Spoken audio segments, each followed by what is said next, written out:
Halo sobat, ketemu lagi ya dengan saya. Aku tuh akhir-akhir ini bingung deh. Akhir-akhir ini aku bingung banget ya. Aku selalu lihat YouTube, apalagi di beranda YouTube aku tuh keluar 2 jam yang lalu BMKG berkata, 1 hari yang lalu BMKG berkata, 1 jam yang baru ini BMKG memberikan informasi. BMKG, Badan Meteorologi, Klimatologi dan Geofisika, itu selalu memberikan informasi, memberitahu ya kepada masyarakat dengan hal-hal kemungkinan-kemungkinan yang akan terjadi, dengan segala kemungkinan yang akan terjadi untuk alam ini ya. Entah iklim cuaca, entah perubahan gunung ya, gunung yang mau erupsi, entah tsunami, entah juga tanah longsor ataupun gempa bumi. Karena BMKG itu adalah ahli, bidang yang ahli di dalam alam, dimana BMKG ini akhir-akhir ini seringkali menyerukan akan terjadi gempa megatrus, akan terjadi gempa yang besar. Berkali-kali loh akhir-akhir ini di YouTube aku tuh di berandanya tuh selalu muncul BMKG memberikan informasi akan terjadinya gempa megatrus. Gempa megatrus menunggu waktu 16 titik gempa megatrus. Penjelasan mengenai gempa megatrus, kemungkinan akan terjadi gempa megatrus sesegera mungkin gitu. Aku lihat di beranda YouTube aku. Kalau kalian mungkin juga punya YouTube, nanti di beranda YouTube kamu pasti juga keluar pemberitahuan BMKG, atau di Instagram kayak atau di Facebook mungkin. Benar-benar menakutkan ya. Saya sendiri secara pribadi, secara manusiawi, aku tuh kaget loh, kenapa yang dibahas BMKG kenapa gempa besar terus nih? Aku takutnya gini, kita belum siap amal ibadah, belum siap untuk ke surga gitu ya, tiba-tiba terjadi gitu ya. Ini sungguh-sungguh mengerikan tentunya ya. Dimana Indonesia itu terletak di 3 titik lempeng. Ada 3 titik pertemuan lempeng bumi, dan Indonesia itu di pinggir-pinggirnya yang rawan terhadap bencana, apalagi gempa bumi. Ini sungguh-sungguh ketidakpastian tapi menakutkan ya. Tentunya kita semua yang tinggal di Indonesia, tentunya kita juga punya rasa takut.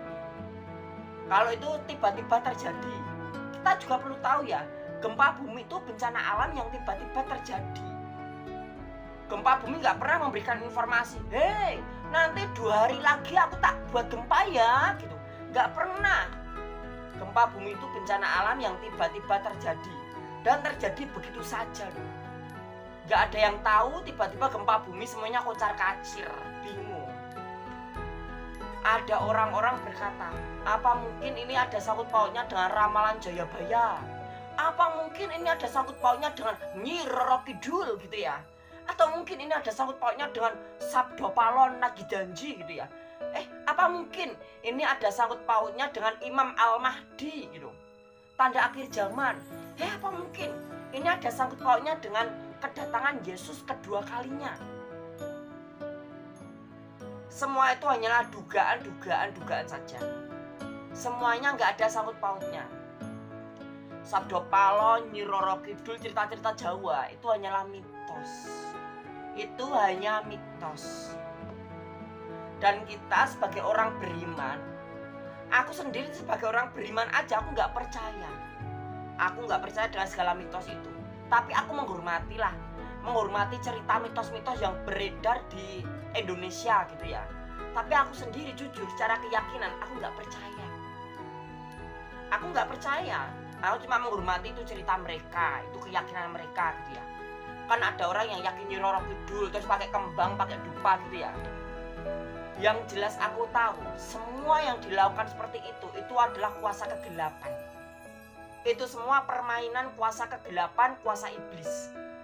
Yang jelas aku tahu segala sesuatu yang terjadi itu atas izin Allah Yahweh, atas izin Allah Bapa, dengan kuasa Roh Kudus. Apalagi masalah bencana alam. Bencana alam adalah cara alam ini berkomunikasi. Bencana alam adalah cara alam ini melakukan pergantian kehidupan.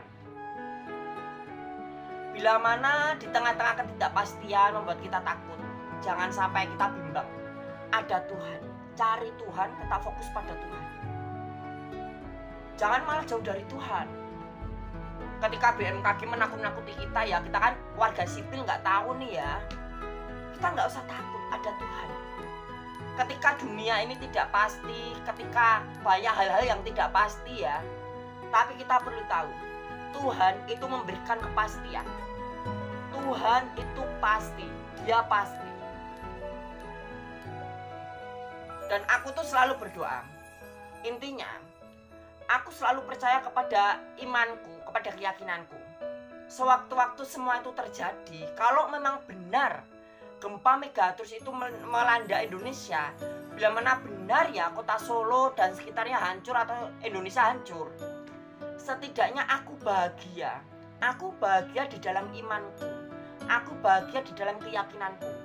Entah aku mati atau hidup aku nggak tahu. Yang penting aku bersyukur, aku punya Tuhan yang pasti. Tuhan yang akan memastikan hidupku. Tuhan yang memberikan jaminan pasti di dalam hidupku. Aku tidak akan pernah menyesal. Aku bersyukur aku punya Tuhan seperti Dia. Kita semua tuh nggak perlu percaya sama ramalan ya. Entah ramalan orang indigo, ramalan paranormal, ramalan dukun, atau ramalan Jayabaya, atau ramalan apa tuh yang nenek-nenek apa tuh peramal gitu ya. Nggak perlu. Hal-hal seperti itu, bila mana kamu yakini dan kamu percaya, itu tandanya kamu melakukan dosa besar. Kita nggak perlu percaya ramalan. Yang perlu kita percaya adalah Tuhan. Kita udah punya kitab-kitab suci, ada Alkitab, ada Al-Quran dan lainnya. Ya udah percaya itu aja, nggak usah percaya sama ramalan. Karena kitab-kitab suci itu adalah penyampaian firman Tuhan kepada kita. Kita punya Tuhan yang sudah pasti, nggak perlu kita percaya yang lainnya. Kita sudah punya Tuhan yang pasti. Saya mengajak Anda semua di tengah-tengah ketidakpastian yang sedang terjadi, apalagi di Indonesia ini ya. Kabar-kabar desas-desus BMKG akan terjadinya gempa besar, menunggu waktu akan terjadinya gempa megatrus sesegera mungkin atau yang lainnya. Stop, kita nggak boleh percaya begitu saja. Percayalah, Tuhan itu kepastian, bukan manusia. Kita punya Tuhan yang sudah memberikan kepastian. Jangan takut, jangan gelisah, tetap percaya pada iman kita. Tuhan memberkati kita semua.